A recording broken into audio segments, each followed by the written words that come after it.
Hey everyone, Kat here, your favorite ginger bibliophile. Hope y'all doing really well. And I've been in the mood for some Harry Potter. Because normally, it's Wednesday. I've taken strolls through my backyard and showing you, what's managed to flower and survive Mr. Hedgehog chewing on it.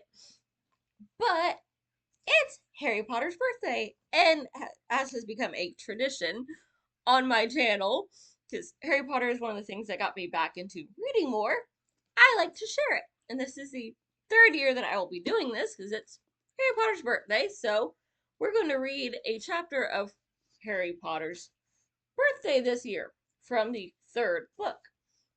And then, of course, we have to see him off to Hogwarts on, September 1st.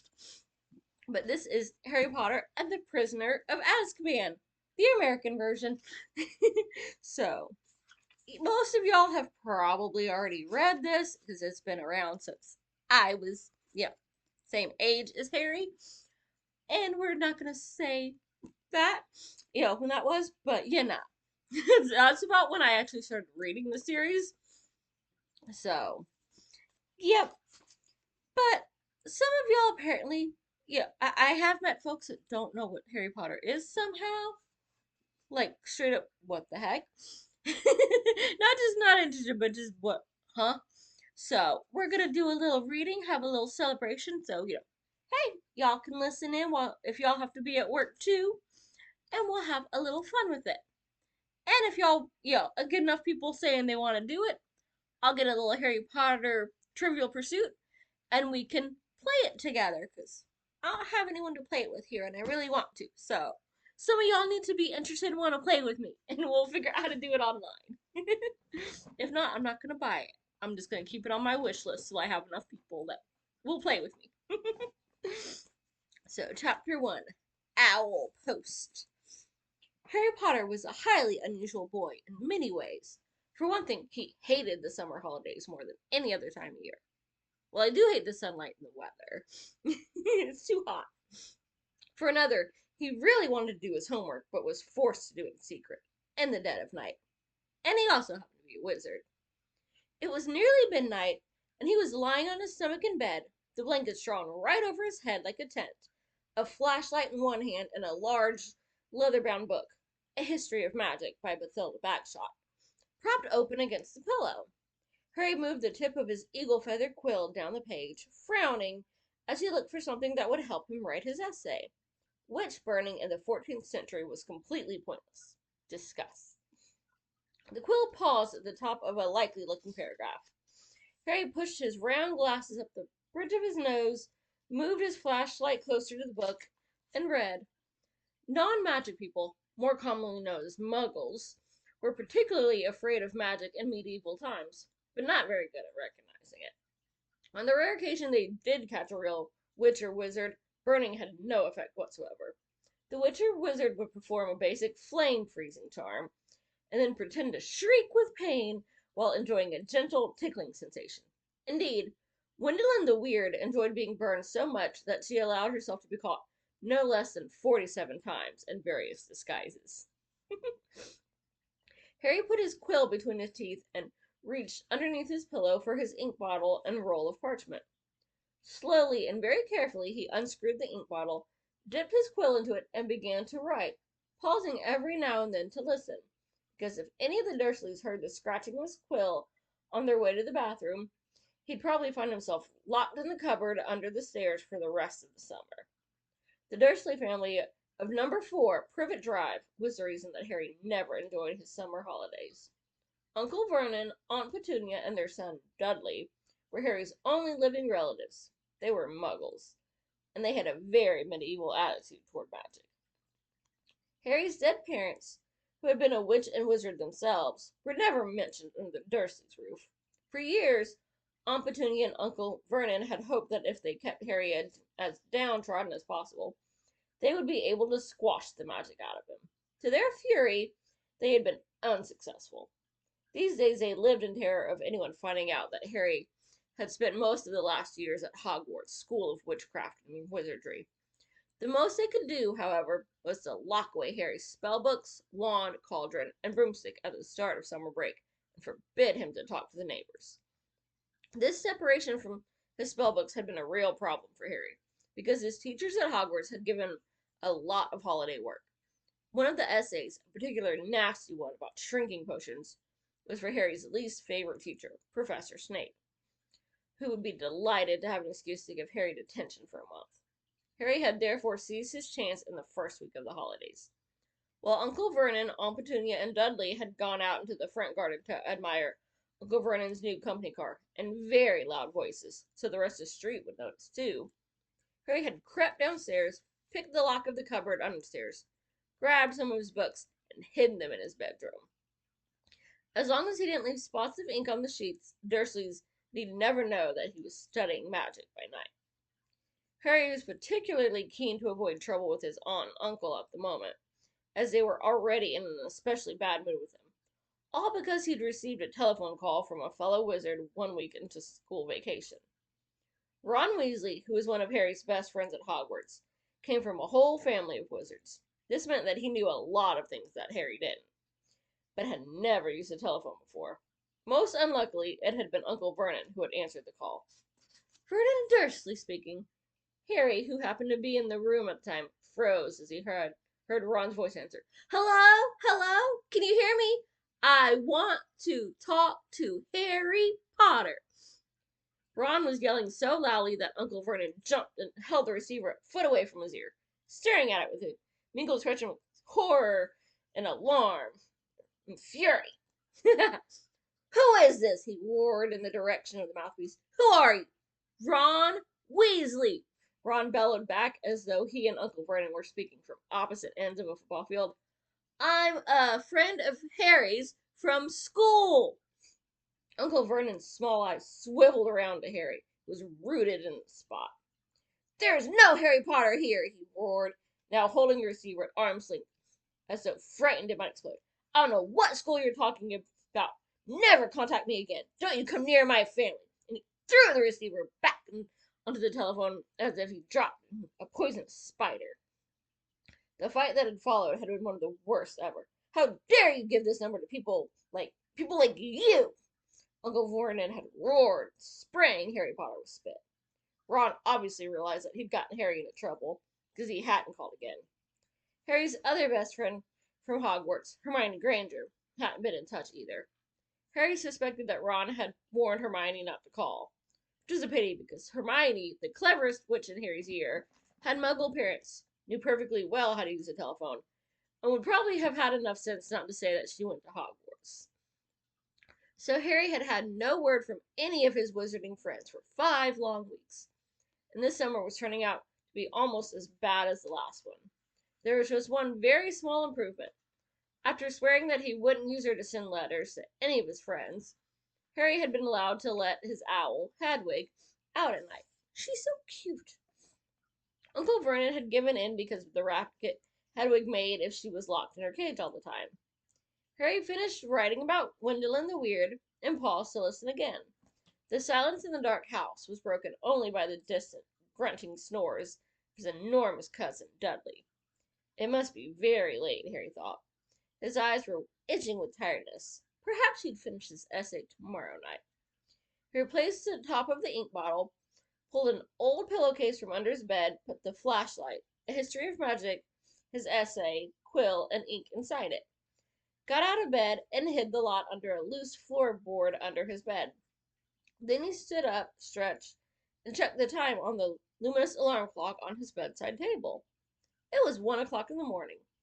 Harry's stomach gave a funny jolt. He had been 13 years old, without realizing it, for a whole hour. Yet another unusual thing about Harry was how little he looked forward to his birthdays. He had never received a birthday card in his life. The Dursleys had completely ignored his last 2 birthdays, and he had no reason to suppose they would remember this one. Harry walked across the dark room, past Hedwig's large, empty cage, to the open window. He leaned on the sill, the cool night air pleasant on his face after a long time under the blankets. Hedwig had been absent for 2 nights now. Harry wasn't worried about her. She'd been gone this long before. But he hoped she'd be back soon. She was the only living creature in this house who didn't flint at the sight of him. Harry, though still rather small and skinny for his age, had grown a few inches over the last year. His jet black hair, however, was just as it had always been, stubbornly untidy, whatever he did to it. The eyes behind his glasses were bright green, and on his forehead, clearly visible through his hair, was a thin scar shaped like a lightning bolt. Of all the unusual things about Harry, this scar was the most extraordinary of all. It was not, as the Dursleys had pretended for 10 years, a souvenir of the car crash that had killed his parents. Because Lily and James Potter had not died in a car crash. They had been murdered. Murdered by the most feared dark wizard for 100 years, Lord Voldemort. Harry had escaped from that same attack with nothing more than the scar on his forehead, where Voldemort's curse, instead of killing him, had rebounded upon his originator. Barely alive, Voldemort had fled. But Harry had come face to face with him at Hogwarts. Remembering their last meeting as he stood at the dark window, Harry had to admit he was lucky even to have reached his 13th birthday. He scanned the starry sky for a sign of Hedwig, perhaps soaring back to him with a dead mouse dangling from her beak, expecting praise. Gazing absently over the rooftops, it was a few seconds before Harry realized what he was seeing. Silhouetted against the golden moon and growing larger every moment was a large, strangely lopsided creature, and it was flapping in Harry's direction. He stood quite still, watching it sink lower and lower. For a split second he hesitated, his hand on the window latch, wondering whether to slam it shut. But then the bizarre creature soared over one of the street lamps of Privet Drive, and Harry, realizing what it was, leapt aside. Through the window soared three owls, two of them holding up the third, which appeared to be unconscious. They landed with a soft flump on Harry's bed. The middle owl, which was large and gray, keeled right over and lay motionless. There was a large package tied to its leg. Harry recognized the unconscious owl at once. His name was Errol, and he belonged to the Weasley family. Harry dashed to the bed, untied the cords around Errol's legs, and took off the parcel, and then carried Errol to Hedwig's cage. Errol opened one bleary eye, gave a feeble hoot of thanks, and began to gulp some water. Harry turned back to the remaining owls. One of them, the large, snowy female, was his own, Hedwig. She, too, was carrying a parcel, and looked extremely pleased with herself. She gave Harry an affectionate nip with her beak as he removed her burden, then flew across the room to join Errol. Harry didn't recognize the third owl, a handsome tawny one, but he knew at once where it came from, because in addition to a third package, it was carrying a letter bearing the Hogwarts crest. When Harry relieved this owl of its burden, it ruffled its feathers importantly, stretched its wings, and took off through the window into the night. Harry sat down on his bed and grabbed Errol's package, ripped off the brown paper, and discovered a present wrapped in gold, his first ever birthday card. Fingers trembling slightly, he opened the envelope. Two pieces of paper fell out, a letter and a newspaper clipping.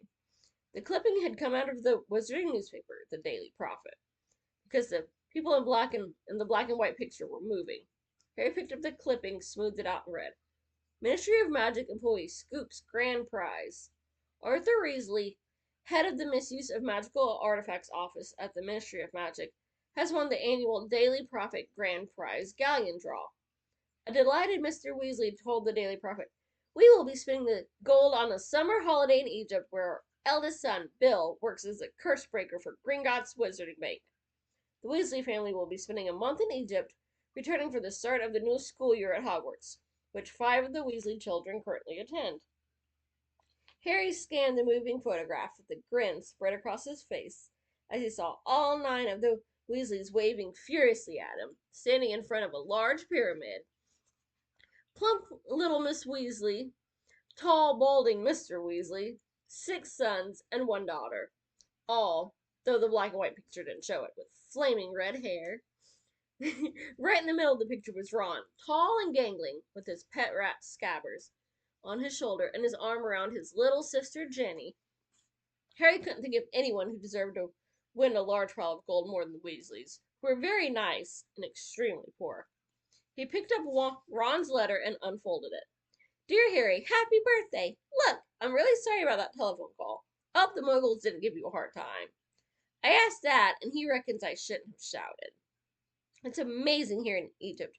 Bill's taken us around all the tombs, and you wouldn't believe the curses these old Egyptian wizards put on them. Mom wouldn't let Ginny come in the last one. There were all these mutant skeletons in there of muggles who'd broken in and grown extra heads and stuff. I couldn't believe it when Dad won the daily profit draw. 700 galleons! Most of it's gone on this trip. They're going to buy me a new wand for next year. He broke his wand last year. Harry remembered only too well the occasion when Ron's old wand had snapped. It had happened when the car the two of them had been flying to Hogwarts had crashed into a tree on the school grounds. We'll be back about a week before term starts, and we'll be going up to London to get my wand and our new books. Any chance of meeting you there? Don't let the muggles get you down. Try and come to London. Ron. Yes. Percy's head boy got the letter last week. Harry glanced back at the photograph. Percy, who was in his 7th and final year at Hogwarts, was looking particularly smug. He had pinned his head boy badge to the fez perched jauntily on top of his neat hair, his horn-rimmed glasses flashing in the Egyptian sun. Harry now turned to his present and unwrapped it. Inside was what looked like a miniature glass spinning top. There was a note from Ron underneath it. Harry, this is a pocket sneakoscope. If there's someone untrustworthy around, it's supposed to light up and spin. Bill says it's rubbish sold for wizard tourists and isn't reliable because it kept lighting up at dinner last night. But he didn't realize Fred and George had put beetles in his soup. Bye, Ron. Harry put the pocket sneakoscope on his bedside table, where it stood quite still, balanced on its point, reflecting the luminous hands of the clock. He looked at it happily for a few seconds, then picked up the parcel Hedwig had brought. Inside this, too, there was a wrapped present, a card, and a letter, this time from Hermione. Dear Harry, Ron wrote to me and told me about his phone call to your Uncle Vernon. I do hope you're all right. I'm on holiday in France at the moment, and I didn't know how I was going to send this to you. What if they'd opened it at customs? But then Hedwig turned up. I think she wanted to make sure you got something for your birthday for a change. I bought your present by Al order. There was an advertisement in the Daily Prophet. I've been getting it delivered. It's so good to keep up with what's going on in the wizarding world. Did you see that picture of Ron and his family a week ago? I bet he's learning loads. I'm really jealous. The ancient Egyptian wizards were fascinating. There's some interesting local history of witchcraft here, too. I've rewritten my whole history of magic essay to include some of the things I found out. I hope it's not too long. It's 2 rolls of parchment, more than Professor Ben's asked for. Ron says he's going to be in London in the last week of the holidays. Can you make it? Will your aunt and uncle let you come? I really hope you can. If not, I'll see you on the Hogwarts Express on September 1st. Love from Hermione. P.S. Ron says Percy's head boy. I'll bet Percy's really pleased. Ron doesn't seem too happy about it. Harry laughed as he put Hermione's letter aside and picked up her present. It was very heavy. Knowing Hermione, he was sure it would be a large book full of very difficult spells. But it wasn't. His heart gave a huge bound as he ripped back the paper and saw a sleek black leather case with silver words stamped across it, reading, Broomstick Servicing Kit. Wow, Hermione, Harry whispered, unzipping the case to look inside. There was a large jar of Fleetwood's high-finished handle polish, a pair of gleaming silver tail twig clippers, a tiny brass compass to clip on your broom for long journeys, and a handbook of do-it-yourself broom care. Apart from his friends, the thing that Harry missed most about Hogwarts was Quidditch, the most popular sport in the magical world. Highly dangerous, very exciting, and played on broomsticks. Harry happened to be a very good Quidditch player. He had been the youngest person in a century to be picked for one of the Hogwarts house teams. One of Harry's most prized possessions was his Nimbus 2000 racing broom. Harry put the leather case aside and picked up his last parcel. He recognized the untidy scrawl on the brown paper at once. This was from Hagrid, the Hogwarts gamekeeper. He tore off the top layer of paper and glimpsed something green and leathery, but before he could unwrap it properly, the parcel gave a strange quiver, and whatever was inside snapped loudly, as though it had jaws. Harry froze. He knew that Hagrid would never send him anything dangerous on purpose. But then, Hagrid didn't have a normal person's view of what was dangerous. Hagrid had been known to befriend giant spiders, bite vicious 3-headed dogs from men in pubs, and sneak illegal dragon eggs into his cabin. Harry poked the parcel nervously. It snapped loudly again. Harry reached for the lamp on his bedside table, gripped it firmly in one hand, and raised it over his head, ready to strike. Then he seized the rest of the wrapping paper in his other hand and pulled. And out it fell. A book! Harry just had time to register its handsome green cover, emblazoned with the golden title, The Monster Book of Monsters, before it flipped onto its edge and scuttled sideways along the bed like some weird crab. Uh-oh, Harry muttered. The book toppled off the bed with a loud clunk and shuffled rapidly across the room. Harry followed it stealthily. The book was hiding in the dark space under his desk. Praying that the Dursleys were still fast asleep, Harry got down on his hands and knees and reached towards it. Ouch! The book snapped shut on his hand and then flapped past him, still scuttling on its covers. Harry scrambled around, threw himself forward, and managed to flatten it. Uncle Vernon gave a loud, sleeping grunt in the room next door. Hedwig and Errol watched interestedly as Harry clamped the struggling book tight in his arms, hurried to the chest of drawers, and pulled out a belt, which he buckled tightly around it. The monster book shuddered angrily, but could no longer flap and snap. So Harry threw it on the bed and reached for Hagrid's card. Dear Harry, happy birthday! Think you might find this useful for next year. Won't say no more here. Tell you when I see you. Hope the Muggles are treating you right. All the best, Hagrid. It struck Harry as ominous that Hagrid thought a biting book would come in useful. But he put Hagrid's card up next to Ron's and Hermione's, grinning more broadly than ever. Now there was only the letter from Hogwarts left. Noticing that it was rather thicker than usual, Harry slit the envelope, pulled open the first page of parchment within, and read, Dear Mr. Potter, please know that the new school year will begin on September the 1st. The Hogwarts Express will leave from King's Cross Station, platform 9 3/4, at 11 o'clock. Third years are permitted to visit the village of Hogsmeade on certain weekends.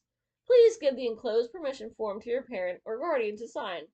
A list of books for next year is enclosed. Yours sincerely, Professor M. McGonagall, Deputy Headmistress. I love her. Harry pulled out the Hogsmeade permission form and looked at it, no longer grinning. It would be wonderful to visit Hogsmeade on the weekends. He knew it was an entirely wizarding village, and he had never set foot there. But how on earth was he going to persuade Uncle Vernon or Aunt Petunia to sign the form? He looked over at the alarm clock. It was now 2 o'clock in the morning. Deciding that he'd worry about the Hogsmeade form when he woke up, Harry got back into bed and reached to cross off another day on the chart he'd made for himself, counting down the days left until his return to Hogwarts. Then he took off his glasses and lay down, eyes open, facing his 3 birthday cards. Extremely unusual though he was, at that moment, Harry Potter felt just like everyone else, glad, for the first time in his life, that it was his birthday. Hopefully y'all enjoyed that if y'all have never read it before. And I will see y'all next time. Bye. Happy reading.